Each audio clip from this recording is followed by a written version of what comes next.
नमस्ते दोस्तों। आज के इस मजेदार विश्लेषण में हम साइकोलॉजी के कुछ ऐसे छुपे हुए राज खोलने वाले हैं जो लिटरली आपकी रोजमर्रा की जिंदगी को बिल्कुल आसान बना देंगे। मतलब हमारा गोल ये समझना है कि कैसे हम थोड़ी सी साइंस और साइकोलॉजी का यूज करके अपने डेली लाइफ के फ्रिक्शंस को, उन छोटी छोटी परेशानियों को सॉल्व कर सकते हैं। तो चलिए सीधे शुरू करते हैं। आज हमने इन 12 साइकोलॉजिकल हैक्स को 3 बहुत ही एक्शनेबल पिलर्स में बांटा है। पहला है मास्टरिंग योर ओन माइंड, दूसरा नेविगेटिंग सोशल डायनामिक्स और तीसरा ऑप्टिमाइजिंग हैबिट्स एंड चॉइसेस। बस यही है हमारा आज का सिंपल सा रोड मैप। तो चलिए आते हैं अपने पहले पिलर पर, मास्टरिंग योर ओन माइंड, जहां हम स्ट्रेस, मूड और फोकस को हैक करना सीखेंगे। अब यहाँ एक बहुत ही कमाल का सवाल आता है, क्या एक सिंपल सा गाना लिटरली ये बदल सकता है कि हमें अपने आसपास क्या दिखता है? 2011 में एक बहुत ही माइंड ब्लोइंग स्टडी हुई थी।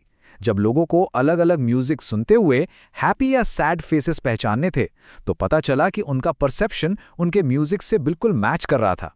यानी जो लोग सैड म्यूजिक सुन रहे थे, उन्हें भीड़ में मोस्टली सैड फेसेस ही नजर आ रहे थे। Crazy, right? और ये ऑब्जर्वेशन हमें एक कॉन्सेप्ट पर लाती है जिसे कहते हैं परसेप्चुअल एक्सपेक्टेशन। बेसिकली हमारा ब्रेन क्या करता है, वो हमारे विजुअल इनपुट्स को, जो हम देख रहे हैं, हमारे कानों में बजने वाले म्यूजिक के मूड से मैच करने की कोशिश करता है। तो अगर आप कोई अपबीट एनर्जेटिक गाना सुन रहे हैं, तो आपका ब्रेन ऑटोमेटिकली आसपास की पॉजिटिव चीजों पर ज्यादा फोकस करेगा। सोचिए, अपने टास्क के हिसाब से सही म्यूजिक चुनना कितना बड़ा गेम चेंजर हो सकता है। अब सोचिए, आप कार चलाकर ऑफिस जा रहे हैं और वहां आपकी एक बहुत बड़ी प्रेजेंटेशन है।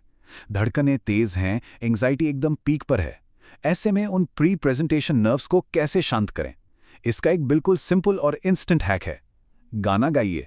हाँ, सीरियसली, अपने किसी भी फेवरेट गाने को अपनी कार में जोर जोर से गाना शुरू कर दीजिए। ऐसा क्यों? क्योंकि सिंगिंग हमारे अंदर फिजिकल लेवल पर बहुत तेजी से असर डालती है। ये इंस्टेंटली ऑक्सीटोसिन रिलीज करती है, जो स्ट्रेस को गायब करने का काम करता है। ये हमारे कॉर्टिसोल लेवल्स को ड्रॉप करती है और हार्ट रेट को बिल्कुल स्टेबलाइज कर देती है। ये सब चीजें मिलकर हमारे ब्रेन को प्रैक्टिकली फोर्स करती हैं एक शांत और सुपर कॉन्फिडेंट स्टेट में आने के लिए। एक और छोटा सा लेकिन एब्सोल्युटली क्रूशियल हैक है, सुबह की सिर्फ 10 मिनट की डायरेक्ट सनलाइट। हम अक्सर इसको इग्नोर कर देते हैं, पर धूप एक नेचुरल मूड स्टेबलाइजर की तरह काम करती है। विटामिन डी का ये जो क्विक बूस्ट होता है ना, ये सैडनेस और लो मूड को प्रिवेंट करने में इतना पावरफुल है कि, to put that into perspective, जिन कंट्रीज में धूप कम निकलती है, वहां डिप्रेशन के केसेस कहीं ज्यादा होते हैं। रोज सुबह बस 10 मिनट धूप सेकना आपका पूरा दिन सेट कर सकता है। अब बात करते हैं एक बहुत बड़े मिथ की, मल्टीटास्किंग। हम सबको लगता है कि हम एक साथ 2 काम कर सकते हैं, है ना? जैसे ऑफिस की रिपोर्ट बनाते हुए टीवी देखना। लेकिन रियलिटी में हमारा ब्रेन बस इन दोनों कामों के बीच अपने फोकस को पिंग पोंग बॉल की तरह बहुत तेजी से स्विच कर रहा होता है। इसको रैपिड टास्क स्विचिंग कहते हैं। जब तक कि एक काम बिल्कुल ऑटो पायलट पर ना हो, जैसे कि चलना, तब तक ट्रू मल्टीटास्किंग जैसी कोई चीज नहीं होती। ये सिर्फ और सिर्फ हमारे ध्यान का भटकना है। ओके, तो अब स्मूथली आते हैं अपने दूसरे पिलर की तरफ, नेविगेटिंग सोशल डायनामिक्स। यहां हम ट्रस्ट बिल्ड करना और कॉन्फ्लिक्ट्स को डिफ्यूज करना सीखेंगे। क्या आपने कभी कमेलियन इफेक्ट के बारे में सुना है? ये एक बहुत ही पावरफुल सोशल ट्रिक है। इसके 3 बिल्कुल सिंपल स्टेप्स हैं। पहला, जब आप किसी से बात करें तो नोटिस करें कि वो कौन से वर्ड्स बार बार बोल रहे हैं। दूसरा, उनकी बॉडी लैंग्वेज को ऑब्जर्व करें। और तीसरा, उनके मूवमेंट्स को कैजुअली और हल्के से कॉपी करें। ये सटल मिररिंग सामने वाले के सबकॉन्शियस माइंड में आपके लिए एक इंस्टेंट कंफर्ट और कनेक्शन बिल्ड कर देती है, चाहे वो बिल्कुल स्ट्रेंजर ही क्यों ना हो। और एक गोल्डन रूल हमेशा याद रखिए, किसी भी इंसान के लिए उसका अपना नाम दुनिया की सबसे मीठी आवाज होती है। लिटरली, जब आप कॉन्वर्सेशन में किसी का नाम बीच बीच में यूज करते हैं, तो उन्हें ऑटोमेटिकली बहुत इंपॉर्टेंट फील होता है। ये एक छोटी सी आदत किसी भी आम कॉन्वर्सेशन को स्पेशल बना सकती है और आपको इंस्टेंटली लोगों के बीच हाईली लाइकेबल बना सकती है। वैसे चुप्पी यानी साइलेंस की ताकत भी बहुत कमाल की होती है। मान लीजिए आपको कोई ऐसी डिटेल निकलवानी है जो सामने वाला छुपा रहा है, तो बस ये 3 स्टेप्स फॉलो कीजिए। एक सवाल पूछिए, आई कांटेक्ट बनाए रखिए और फिर बिल्कुल चुप हो जाइए। ऑकवर्ड साइलेंस किसी को पसंद नहीं होती, राइट? तो लोग नेचुरली उस ऑकवर्डनेस को भरने के लिए और ज्यादा बोलने लगते हैं और अक्सर वो बातें भी बता देते हैं जो वो नहीं बताना चाहते थे। अब सोचिए, जब किसी ऐसी चीज पर बात हो रही हो जिसके बारे में आपको सब पता है, तो क्या करना चाहिए? नॉलेज शो ऑफ करना? एक्चुअली नहीं। साइकोलॉजी कहती है कि कभी-कभी प्लेइंग डम यानी थोड़ा अनजान बनने की एक्टिंग करना एक बेहतरीन ट्रिक है। इससे सामने वाले का ईगो थोड़ा बूस्ट होता है, उन्हें लगता है कि वो आपको कुछ नया सिखा रहे हैं और इस वजह से वो आपसे बात करके बहुत अच्छा और पॉजिटिव फील करते हैं। इस बात पर दलाई लामा का एक बहुत ही डीप कोट है जो बिल्कुल फिट बैठता है। जब हम बोलते हैं तो हम सिर्फ वही दोहरा रहे होते हैं जो हमें पहले से पता है, पर अगर हम सुनते हैं तो हम शायद कुछ नया सीख सकते हैं। हर वक्त बोलने की बजाय चुपचाप सुनने का जो ये सोशल पावर है ना, ये सच में इनक्रेडिबल है। और अब जरा इस हैक को सुनिए जिसे कहते हैं द स्नैक मैन इफेक्ट। खाना खाना हमारे ब्रेन के लिए एक बहुत कामिंग और पैसिव एक्टिविटी होती है। तो अगर आप किसी ग्रुप में हैं और वहां कोई गर्मा गर्म बहस या लड़ाई शुरू होने वाली है, तो बस वहां कुछ खाना शुरू कर दीजिए या सबको कुछ ऑफर कर दीजिए। सबकॉन्शियसली ये उस पूरे रूम की टेंशन और अग्रेशन को ऑलमोस्ट इंस्टेंटली न्यूट्रलाइज कर देता है। It's like magic. All right, तो अब चलते हैं अपने फाइनल पिलर पर, ऑप्टिमाइजिंग हैबिट्स एंड चॉइसेस।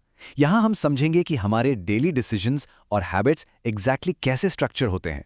हम सब ने बचपन से सुना है ना कि कोई नई आदत बनाने में 21 दिन लगते हैं। ये नंबर 66 उस मिथ को बिल्कुल तबाह कर देता है। साइंस के हिसाब से किसी आदत को डीपली अपने अंदर बसाने में एवरेज 66 डेज लगते हैं। शुरू के 22 दिन बहुत अनकंफर्टेबल होते हैं, अगले 22 दिन पूरा ब्रेन रेजिस्ट करता है और आखिर के 22 दिनों में जाकर एक असली मोमेंटम बनता है। तो अगली बार 21 दिन में बिल्कुल गिव अप मत कीजिएगा। अब एक छोटी सी ट्रिक के बारे में सोचिए। आखिर सच में डिसीजन लिया किसने?